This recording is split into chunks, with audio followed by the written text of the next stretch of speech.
Hello again, everyone, and welcome back to Reddit Aliens. I'm John, and as always, thank you so much for being here. Good topic?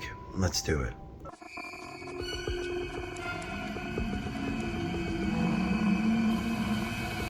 What really scary story really happened to you in real life or someone you know? Please remember to like, share, and subscribe. I have commented on this before. I used to live in Utah near the Skinwalker Ranch. Not on the reservation close, but next to the reservation.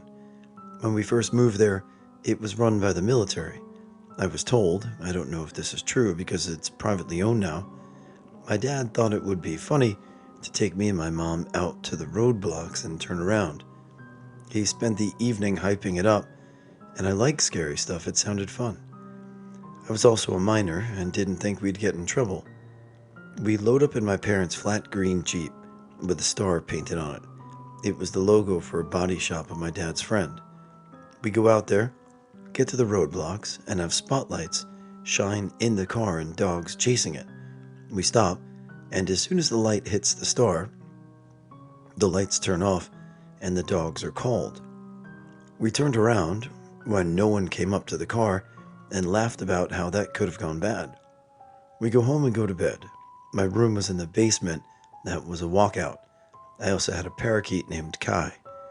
Early in the morning, Kai is freaking out in my room, squawking and chattering and won't stop even after I put a blanket over him. I couldn't sleep and had school, so I put him in the den, which is just outside my bedroom door and is the same room with the walkout door. I go back to bed and wake up to get ready for school. I go into the den and take the blanket off Kai and go upstairs to get ready. I come down 15 minutes later and Kai is gone. His cage is open. So I ask my brother, who's the only other person in the basement. He was still asleep and didn't touch him. I look for him and cannot find him anywhere. I ask my sisters and mom if they have him or let him out. Nope. I start panicking because I found a drop of blood by the walkout, and the door, which is normally locked, isn't anymore and is slightly open. I never found Kai. I looked everywhere outside and put his cage out. I never even hear him whistle or mimic. Somehow, in 15 minutes, the basement door was opened, as well as his cage. The door in his cage that opened had to be pinched and pulled, and he was eaten or taken. My family says the skinwalker needed a new skin and took him. I'm still heartbroken that my sweet blue boy is gone.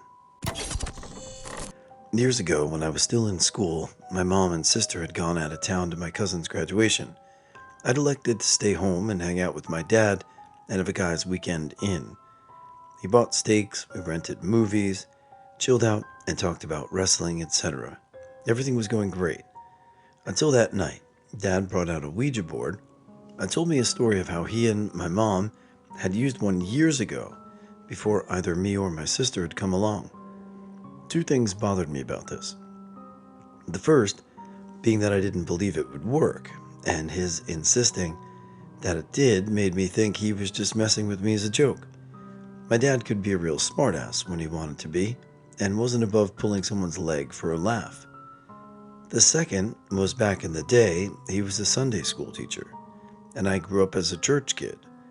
I didn't understand the logic of him wanting to fool around with something like this, which only led me to believe he was kidding with me. So, it's nighttime. There's no lights on, but a little over the stove light in the kitchen. We sat at the table, and he showed me what to do. After a few minutes of nothing, I got bored and decided to give up. With a thanks but no thanks, I went into the living room and watched TV. He kept going with it, telling me that it would work. I waved it off and wondered to myself how long he'd kept up the gag. A few minutes passed, and I saw him get up from the table, holding the board in both hands, and violently smash it in half over his knee. Before I could get up, he smashed it again and shoved the busted pieces into the trash, pulled the bag out, took it outside into the garbage bin. When he came back in, he didn't say a word about what had happened, and I knew better than to try and drag it out of him. I never told my mom or anyone else out of fear it would stir up trouble. He lived another 14 to 15 years after that, into his 70s, and we never spoke of it again. I grew up not too far from the infamous Clinton Road. In high school, my friends and I would hang out up there quite a bit for shits and giggles and the potential of seeing something crazy. The first night I got my license, my friends and I decided to head up there before going out for dinner. We were in 2 separate cars, with the second car following mine. When we got to the road, my friend began tailgating me pretty badly. We didn't think much of it, but after a few minutes she called us. She told us she took the wrong turn and would just meet us for dinner. That's when we realized it was a truck behind us, not her. I was already going pretty fast, but now I was terrified of this aggressive driving, and I was flying. After about a mile of this truck just disappeared, along a stretch with no tunes or sidekicks or side roads. To this day, we're convinced it was the phantom truck. We keep driving, and about halfway through, we see this hatchback parked on the side of the road with the trunk wide open. Some type of liquid stain appears to trail from the trunk across the road and into the woods on the other side. It gave us all a really bad feeling.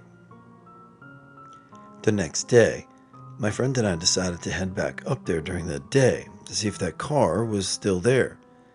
It was in the exact same way, except this time we came back from the opposite direction and noticed the windshield was super dirty and handprints were dragged all over it.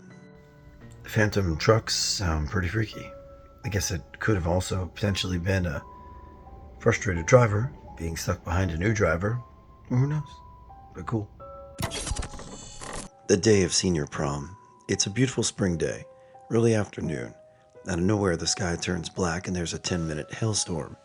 As quickly as it came, it disappeared, and the sun came back out. Prom night goes off without a hitch. Fast forward a week, there's a roofing crew on the roof of the school assessing the damage from the freak hailstorm. They find an explosive device on the roof of the gym. Bomb squad gets called in, and school gets evacuated. There was a timer on it set to go off while the gym was packed for the Grand March. Why didn't it go off? Hail damage. I live in an old house in New England, and we have lots of little things that happened.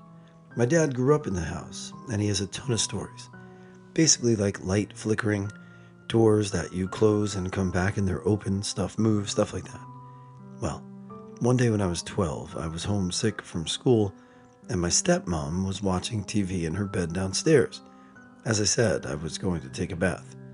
I went up to the bathroom, got in the tub, pulled the shower curtain, and was just chilling there. The door opened, and we, at the time, only had one working toilet, and I have 4 siblings, so it wasn't weird. And you kind of got used to people coming in. So I knew it was my stepmom having to pee. So I heard the door and felt someone there, and I heard motion, and the shower curtain moved like a breeze from someone walking by. So I knew she was there, but I didn't hear the toilet seat lid go up. I was like, what's she doing? And I pulled the shower curtain back, and nobody was there. I was like, what the hell? I got that instant shitting bricks moment. So I jumped out of the tub and ran downstairs to make sure it was her. She was exactly in bed where she said she was when I went upstairs and said she hasn't moved. So weird. Stuff happens a lot, but usually if you're alone or there's nobody else home. But again, I have 4 siblings and the house is rarely empty. So you don't even notice probably half the stuff that happens. This happened like 30 minutes ago, and I'm still terrified and shaking, even though I'm okay. Me and my girlfriend were hanging out late at night in a parking lot, fogging up the windows. Then in the heat of the moment, a car parked a short distance away, We stopped everything and started pretending we were innocent, pulling up a movie, etc. We thought it was police, and we were busted. They just sat there, no lights, no movement. Then, 2 minutes later, a big black truck with dark tinted windows pulled up right in front of us, parked, and turned its lights on. We waited for the officer to get out and knock on the window and yell at us for late night or bang bang in parking lot or whatever, but nothing happened. 10, 20, 30 minutes pass. At this point, I'm realizing it's not police. Both cars are unbranded, unmarked, black cars with no police sketch or stickers or lights or whatever. And police wouldn't sit there for that long. I realized that we were in a really effing bad spot, and I might not get home tonight. We kept waiting. Then our saving effing grace, a police car with lights flashing passed the parking lot. Seconds later, both cars were rushing away, tires screeching. I downloaded a police video, and it turns out it was a suspected kidnapper who had been spotted driving around and were now on the run on the freeway. I've never been so scared in my life, and this was literally a few minutes ago. I'm still listening to the police radio, and it sounds like they can't find him. When my dad was in his 20s, he would have to travel long hours for certain jobs. One night, he was driving on the Outback Highway, only one on the road, about 2 to 3 a.m. At one point, he looked out his window and saw the face of an older man staring back at him. The old man then opened his mouth, telling Dad to pull over, and it was gone again. Dad freaked out and pulled over to regain himself and keep driving. Further down the road, he came to a T-junction. On the junction was a hotel, so he pulled over to stay the night. It was a nice-looking hotel. The concierge lady said to him that they had only just been through renovations a few months ago. A truck driver had fallen asleep at the wheel and crashed through the front door. Dad never likes telling the story because he doesn't really understand or genuinely believe what he saw, but the rest of my family, and I believe it was a truck driving, he saw warning him.